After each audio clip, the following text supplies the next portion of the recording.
Je m'appelle Albéric Trancard et quand j'étais petit, comme beaucoup de gamins, j'étais passionné par l'astronomie, l'exploration spatiale, par exemple avec des photos aussi inspirantes que celle de Buzz Aldrin sur la Lune. Et quand j'ai grandi, en fait, j'ai rapidement déchanté. Pourquoi? Parce que, par exemple, avec la navette spatiale qui a été qui a été terminée en 2011, avec notamment 2 échecs qui ont coûté la vie à 14 astronautes, je me suis dit, en fait, on va plus aller dans l'espace, je suis né à la mauvaise époque, ça s'arrête. Et si on essaie de comprendre pourquoi, on vient assez rapidement au problème principal qui est que ça coûte très très cher. Donc voilà quelques exemples de projets spatiaux avec leur montant ajusté pour l'inflation. Et donc, je me suis dit, ok, on va plus aller dans l'espace, jusqu'à ce que je tombe par hasard sur cette vidéo YouTube en avril 2016. Donc je vais la démarrer. Hop. Et donc là, ce qu'on voit, en fait, c'est un premier étage de fusée qui fait comme un immeuble de 16 étages de haut, qui se pose de façon autonome sur une barge en plein océan Atlantique. Donc, je vais vous expliquer pourquoi c'est important, mais déjà, pour vous rappeler à quel point c'est difficile, c'est comme si je vous demandais de lancer un stylo bille par-dessus la tour Eiffel et de le faire poser en douceur de l'autre côté sur un iPhone avec des vents à 100 km/h. La société qui a fait ça, elle s'appelle SpaceX. Le but de SpaceX, c'est de réduire les coûts d'accès à l'espace pour justement qu'on puisse retourner dans l'espace. Et donc ce qui est marrant, c'est que les gens qui ont fait ça, en fait, ils viennent du milieu de la tech, contrairement aux gros industriels comme Boeing ou Lockheed Martin. Et donc c'est intéressant de regarder quelles méthodes ils ont utilisées. Et donc comme ils venaient de la tech, ils ne savaient pas du tout comment faire marcher une fusée. Donc je vais vous commencer par un petit rappel de comment ça marche. En fait, vous prenez un énorme réservoir rempli de carburant, vous attachez un réacteur ou plus en bas, vous allumez, vous essayez de faire sortir tout ça de l'atmosphère, et une fois que c'est sorti de l'atmosphère, vous allez très vite à l'horizontale pour ne plus retomber. Donc voilà, donc finalement c'est assez simple, donc ils se sont dit, ok, on vient de San Francisco, Silicon Valley, on va faire quoi? On va faire un MVP. Donc le MVP, c'est quelle est la plus petite fusée qu'on est capable de faire pour vendre à un client. Donc c'est ainsi qu'ils ont conçu la Falcon 1. Et ils se sont rendus compte qu'ils ont commencé en 2002 et ils ont réussi qu'en 2009, parce qu'ils ont eu pas mal de problèmes entre-temps. Donc c'est effectivement difficile, et ensuite on peut regarder comment est-ce qu'ils ont fait pour s'améliorer derrière. Donc la première chose qu'ils ont fait, c'est déjà mettre tout le monde au même endroit. Traditionnellement, quand on construit une fusée, prenez la Ariane 5, on va construire tous les composants dans des pays différents, en Italie, Allemagne et tout. Et bien là, ils ont mis tout le monde dans la même usine, ce qui fait que par exemple, un technicien qui fabrique une pièce et qui voit une méthode d'améliorer, il peut aller voir l'ingénieur qui est littéralement à 50 mètres, qui l'a conçu, pour lui proposer cette amélioration. Si on regarde des exemples de choses qui ont été améliorées, il y a notamment le moteur fusée Merlin, qui au début, plutôt que d'avoir une spec entière de ce qu'on allait faire, ils ont essayé de construire quelque chose qui marche, et ensuite de l'améliorer. Ce qui fait qu'en 5 ans, ils ont réussi à multiplier sa puissance par 2 et à diviser son coût par 5, ce qui est énorme. Et ça en fait tellement un réacteur tellement magique que c'est le seul moteur fusée approuvé par Iron Man. Voilà, petit caméo. Et ensuite, pour mettre en place la réutilisabilité, pareil, ils ont itéré. Ils ont pris une fusée, ils y ont attaché des pieds, et ils se sont dit, ok, on va la faire lever à 2 mètres, 5, 10, 50 mètres, 500, 1 km, c'est tout. Et ainsi de suite, ils ont pu tester, après beaucoup d'échecs, à faire poser des fusées. Et donc c'est là où on en est aujourd'hui. Donc SpaceX, eux, leur but, c'est vraiment de diviser le coût d'accès à l'espace pour que ça soit si stupidement peu cher d'y accéder qu'on puisse faire des trucs vraiment magiques. Donc là où ils en sont aujourd'hui, c'est qu'ils réutilisent le premier étage, qui est donc la partie en dessous de la partie noire. Mais il y a encore le deuxième étage qui est au-dessus, qui est perdu et jeté dans l'océan Atlantique à chaque fois. Donc, pour se dire, ok, comment on peut rendre ça vraiment peu cher? En fait, on va faire une fusée tellement grosse qu'on aura plein de marge pour amener aussi le deuxième étage. Et c'est ainsi qu'ils ont conçu le Starship, alias la Big Fucking Rocket. Et donc, comment est-ce qu'on va construire ça de manière agile, parce qu'on n'a pas non plus beaucoup d'argent comme on est une entreprise privée? Déjà, ils ont commencé par avoir un plan. Donc, parce que quand on fait de l'agile, ça ne veut pas dire qu'on fait n'importe quoi. Accepter le changement, ce n'est pas non plus c'est dire YOLO, on part dans n'importe quelle direction. Du coup, comment est-ce qu'ils ont fait pour faire ce plan? Ils se sont dit, on va prendre les items qui sont les plus compliqués et on va commencer par ça. Donc là, en l'occurrence, la propulsion, le réacteur, c'est ce qui prend le plus de temps. Ils l'ont commencé en 2012. Et ainsi, ils ont construit leur plan initial qui a peut-être changé. Il y a quelques exemples qu'on peut citer. Par exemple, la culture de c'est toujours la meilleure idée qui gagne et finalement on va pouvoir changer pour accepter cette idée. Donc initialement, cette Big Fucking Rocket devait être construite à partir de fibres de carbone. Ils avaient engagé des dizaines et des dizaines de millions dans des prototypes, employé des gens, construire une usine. Et en fait, en décembre 2018, ils se sont rendus compte que le meilleur matériau pour faire la fusée, c'était de l'acier inoxydable. Et donc, ils ont fait une chose que beaucoup d'entreprises, à mon avis, n'auraient pas pu faire, c'est de tout jeter à la poubelle et de se dire, OK, on va utiliser ce nouveau matériau parce qu'on sait que c'est le meilleur et qu'avec l'autre, on va rater. Et du coup, à partir de là, ils se sont dit, quel est le prototype le plus simple qu'on puisse faire pour valider nos hypothèses? Eh ben, on va demander à une société de construction de châteaux d'eau de construire un énorme réservoir en acier et on va brancher notre réacteur dessus. Et ça a donné le Starhopper, donc qui a volé il y a à peu près un mois. Donc voilà, c'était assez surréaliste de voir ça voler. Ça fait 9 mètres de diamètre et 40 mètres de haut. Du coup, ils ont fait ça il y a un mois. Et là, maintenant, ils sont en train de faire les prototypes suivants. Et les prototypes suivants, en fait, ils les construisent. Il y en a 2 qui sont construits. Un au Texas à gauche et un en Floride à droite. Et ils construisent ça dans un terrain vague parce que, en fait, on n'a pas besoin d'usine, on peut faire ça sous détente. Et donc les deux équipes sont en compétition, c'est-à-dire que la première qui arrive en orbite a gagné. Et sachant qu'ils sont obligés de partager les apprentissages avec l'équipe d'en face. Donc c'est une compétition mais un peu amicale. Et donc ça c'est les prototypes. Donc ça c'était il y a une semaine que ça a été finalisé sur une gauche, qui vont faire voler dans un mois. Et donc ensuite ils vont continuer à itérer.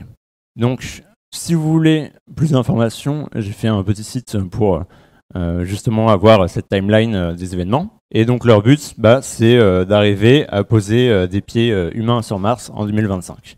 Et ce qui est très marrant, c'est de voir que leur timeline qu'ils avaient annoncée en 2016, pour l'instant, ils la respectent. Donc voilà, c'était à peu près tout ça. Pour répondre à la question pourquoi aller sur Mars, ça mériterait une présentation entière, mais ça on pourra en discuter après. Maintenant, si vous avez des questions, je suis prêt à répondre. Pourquoi l'acier plutôt que la fibre de carbone? Alors, pourquoi l'acier plutôt que le carbone? En fait, c'est assez intéressant comme choix, parce qu'en fait, au début, on peut penser que la fibre de carbone est plus légère que l'acier, sauf qu'en fait, il y a certains alliages d'acier qui font qu'à des températures très très basses, ils deviennent vraiment beaucoup plus résistants. Ce qui fait qu'à basse température, leur résistance est très élevée, et à haute température, l'acier est aussi beaucoup plus résistant que la fibre de carbone. Ce qui fait que finalement, dans l'espace, dans le vide, c'est très froid, et à la réentrée dans l'atmosphère, c'est très chaud. Donc finalement, c'est assez équilibré. Et l'autre avantage qui, pour le coup, les a vraiment convaincus de ce choix, c'est que c'est littéralement 50 fois moins cher. Et que, du coup, ils ont pu faire ces prototypes vraiment dans un terrain vague au Texas, alors qu'avec la fibre de carbone, ça n'aurait juste pas été possible. Et donc ça permet ce prototypage rapide, donc tester très rapidement. Et la réaction des existants de l'industrie pendant ce temps-là, c'était quoi? Pour l'instant, la réaction des existants jusqu'en 2016, c'était le déni total.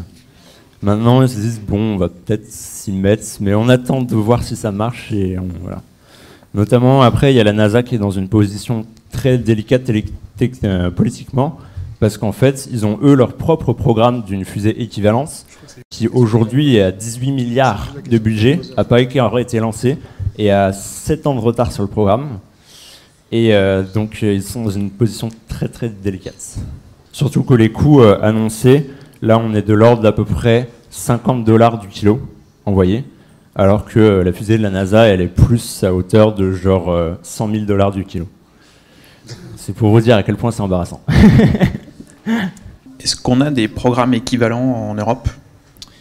Alors, en Europe, en fait, comme le programme européen est vraiment basé, financé par l'Union européenne, ils n'ont pas des masses de thunes. En tout cas, il n'y a pas d'entreprise privée qui est capable d'accaparer une part du marché européen pour s'aider à se développer. Donc du coup, il y a Ariane 6 qui va arriver, qui est conçu par du coup Arianespace, mais qui n'est pas non plus très révolutionnaire. Elle fait juste baisser les coûts d'Ariane 5. Eux, Arianespace essaie aussi de développer un prototype de fusée réutilisable, mais le temps qu'ils arrivent à faire ce que la Falcon 9 fait aujourd'hui, en fait, la Starship sera déjà en service dans très longtemps. Le but de SpaceX, c'est notamment de réutiliser la fusée plusieurs fois. Combien de fois on pense pouvoir la réutiliser? Alors, donc aujourd'hui, en fait, c'est intéressant parce que la semaine prochaine, c'est la première fois qu'ils vont lancer un booster pour la 4e fois. Donc là, ils en sont à 4 maximum sur un booster. Voilà. Après, pour l'instant, ils sont plus limités en termes de nombre de missions. C'est-à-dire qu'ils n'ont pas assez suffisamment de missions pour dire je vais l'utiliser 15 fois. Je voulais savoir du coup si ils prennent un peu comme ça quelque chose d'agile qui vient d'IT, qui fait un peu start-up. Est-ce qu'ils savent s'ils vont pouvoir, on va dire, tenir sur la distance? Parce que pour l'instant, en effet, c'est très waouh. Mais est-ce qu'à un moment donné, il n'y a pas un coup dur qui va arriver quand, justement, comme l'émission que tu as montré au début, vont avoir des accidents graves et ce genre de choses? Et est-ce que le soufflet ne va pas retomber et faire un peu l'effet start-up que parfois on connaît, où la plupart n'arrivent pas au succès et à la pérennité? Alors, pour leur business normal, ils ont la Falcon 9 qui marche assez bien. Donc là, c'est plus un side project qu'ils ont commencé. Il y a à peu près 5% des ressources de la boîte qui sont dessus. Après, ce qu'ils ont fait, c'est vraiment choisir les items les plus risqués et ils ont commencé par ça. Donc par exemple, le moteur fusée Raptor, qui est un nouveau moteur fusée vraiment très très perfectionné. Ça, ils ont fini de le développer et ils sont en train de le produire en masse. Donc là, les prototypes, c'est justement pour tester le bouclier thermique, qui est vraiment la deuxième inconnue la plus importante. Et tout le reste, c'est de moins en moins risqué, donc a priori, ça va dans la bonne direction. Et d'ailleurs, pour répondre sur la question du code, pour SpaceX, eux, ils développent en C++ et Python. Ce qui est probablement pas je ne sais pas comment ça se passe à la NASA ou les autres, mais eux, traditionnellement, quand on développe dans le spatial, on a des ordinateurs renforcés contre les radiations spatiales. Donc, il faut des instructions spéciales. Là, ce qu'ils ont dit, c'est plutôt qu'avoir une carte renforcée, en fait, on va juste tripler le nombre de CPU, tripler le nombre de senseurs, et on va utiliser du code standard C++ et Python. Et ça sera moins cher à développer, du coup. Moi, j'avais une question. Je voulais juste savoir s'ils repartaient vraiment de zéro ou s'ils utilisaient des résultats publiés par la NASA, récupérer des technologies de la NASA. On parle les deux, mais il y a cet aspect-là aussi. Oui, carrément. Ils ont des partenariats avec la NASA, où justement la NASA leur prête du temps d'ingénieurs qui, eux, ont développé des systèmes, par exemple des boucliers thermiques. Et derrière, SpaceX repartage ces améliorations qu'ils ont pu développer. Mais oui, totalement, ils se basent sur des choses qui sont connues parce que c'est vraiment extrêmement difficile comme milieu. Donc, Sur la concurrence aussi, il y a l'autre projet Galaxy de Virgin et puis de Bezos, Blue Origin, je crois.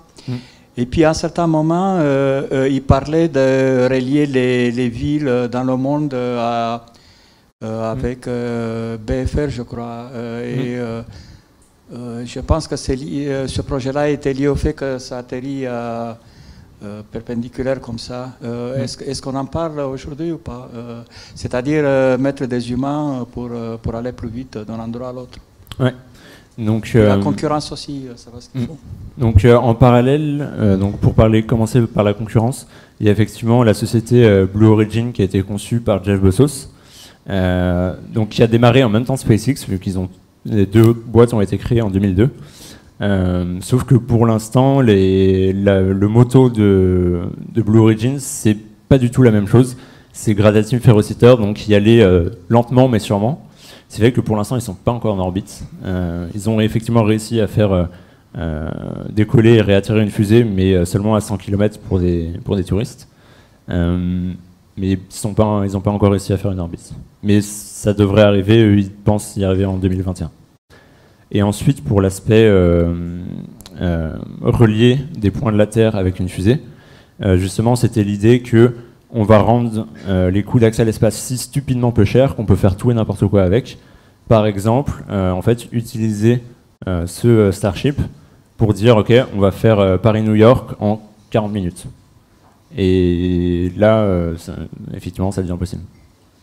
Donc, en fait, ils veulent tendre vers ça pour dire, en fait, notre truc, ils volent tellement souvent que on l'utilise comme un avion.